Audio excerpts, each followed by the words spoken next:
All right, guys, what's going on? Welcome in. So obviously the Jets made a ton of headlines yesterday with signing left tackle formerly of the Dallas Cowboys, Tyron Smith, right? Tyron Smith, former All-Pro, former 8-time Pro Bowler.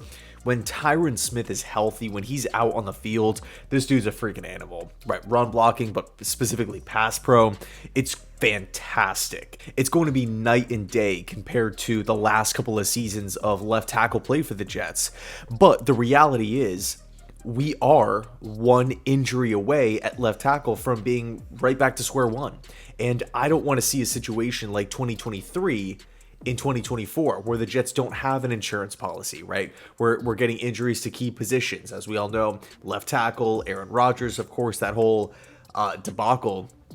So let's load the offensive line up with talent, right? And of course, we're not going to, get 5 depth pieces that are as good as 5 starters, clearly. But it's super, super important. At the end of the day, as much as I love Tyron Smith, he's only played in 30 combined games in the last 4 years. Right, hasn't played a full season since 2015. So he does miss some time. When he's out there, dominant. But again, seems to be missing time every single year. So we got to prepare for a situation like that, even though we don't like thinking about it. So let's go through 3, really 4 left tackle, I guess maybe swing tackle backup options for the New York Jets here. The first player up is Josh Jones, formerly of the Arizona Cardinals and the Houston Texans. 26 years old, 6'5", 320. He's played left tackle, he's played right tackle, he's played right guard, former 3rd-round pick. This would be a good depth move. He allowed 1 sack in 227 snaps. And when I look at Josh Jones, I still feel like he hasn't reached his full ceiling yet. And we do see this with offensive linemen from time to time where, after a couple seasons in the NFL, after a couple years of growth, being a part of, a couple different coaching staffs, they start to turn into a solid piece, right? And I feel like Josh Jones, again, we haven't seen the best of him. I still feel like there's room in the tank to continue to grow. And, if news breaks today that the Jets are bringing in Josh Jones to a 1-year contract to be the team's kind of reliable backup depth piece at left tackle, again, right guard, right tackle, I would be thrilled with that. I would be actually thrilled. And again, for context or perspective, it's tough to find a starting caliber left tackle, and we're just going to sign him as a backup. So we have to be realistic here, and Josh Jones, in my opinion, is probably one of the better backup swing tackles that you can go get on the cheap. So I would be all for this if I'm the New York Jets. Next up is my guy, James Hurst. I feel like I've been talking about him for such a long time, but I just love his resume. It's almost like, what hasn't he done? You look at the positions that James Hurst has played in the NFL: left tackle, left guard, right tackle, and he can play right guard, right? James Hurst, since he was drafted back in 2014 by the Baltimore Ravens, spent 2014 through 2019 with Baltimore, since then has been with the New Orleans Saints. Hurst has appeared in 150 games and has had 95 starts since 2014 with 150 appearances. James Hurst is versatile. James Hurst plays. He is durable as hell. I don't even remember him having like some sort of serious injury at all, right? He's just, you could count on him, right? Oh shoot, we got to throw somebody at left tackle this week. James, can you do it? Sure thing, coach, put me in. Oh, we're having a guard underperform. Can you kick inside? Yep, for sure, not an issue. James Hurst isn't perfect. James Hurst isn't going to just completely manhandle defensive lines and, put up like Quentin Nelson types of numbers, right? Pass rushing rates and everything like that. Pressure rates, excuse me.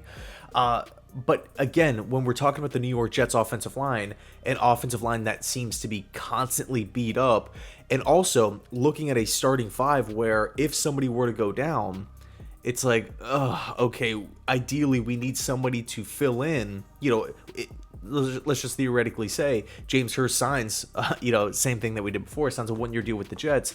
In the event that literally AVT, Morgan Moses, John Simpson, or Tyron Smith were to go down with injury, James Hurst can fill that position right off the bat, first man up, and give you decent play. at multiple positions here. And the chances of James, and I know it's football, it's a contact sport, it's brutal, but James Hurst just does not have a track record of getting hurt. So the idea here is that he would just kind of be like a long-term heavy-duty band-aid in the event of a serious injury, because he can stick at a specific position. So I really like Hurst. I think he wouldn't really cost a whole lot. I do feel like he could be back with the New Orleans Saints, but if Douglas wants to make a move here, I'd be all for it.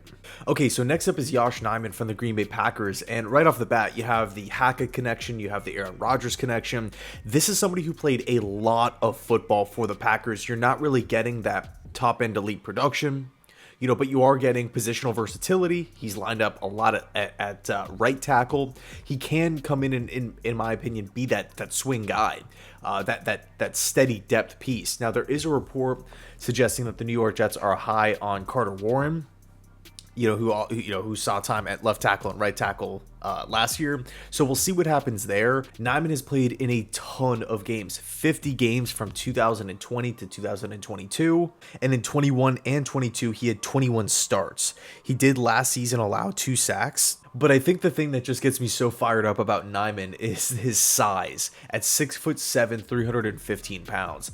Just huge, right? He's just huge out there. So I think, again, cheap 1-year contract. I do think it makes sense. But I would probably maybe prefer Hurst and James Jones a little bit more. But Nijman could have the edge because of the Green Bay Packers connections. And then last but not least is David Bakari. Now, David Bakari, when healthy, is a starting left tackle for sure, right? He can go out there and still produce at a pretty high level. The problem is he's always missing time. He's always hurt. We could talk about, I think it was the 4 or 5 knee surgeries since 2020, where he had the ACL. He played in 1 game a year ago. He's missed 40 plus games in the last 4 years. Do teams still look at Bakhtiari as that go-to starter? Is there going to be a team out there that signs him to be the guaranteed guy?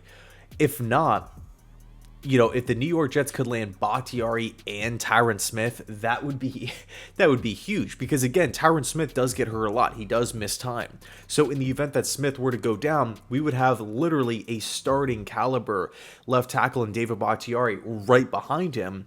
And also you're limiting, or you're kind of taking the pressure off of Bakhtiari to be ready for week 1 and 100% good to go. Got to knock off all the rust. He would have some time in training camp and preseason and on the bench throughout the course of the season to step in the event that Tyron Smith were to get hurt. But I guess in this case, Carter Warren, or I guess maybe Max Mitchell, whoever wins the battle in camp, would take over as the right tackle depth piece, as opposed to maybe just signing like that third guy, like like the first kind of relief pitcher out of the bullpen if either the left side or the right side were to get hurt, Tyron Smith or Morgan Moses. So anyway, let me know your thoughts down below in the comment section. Thanks so much for watching, and as always, go Jets.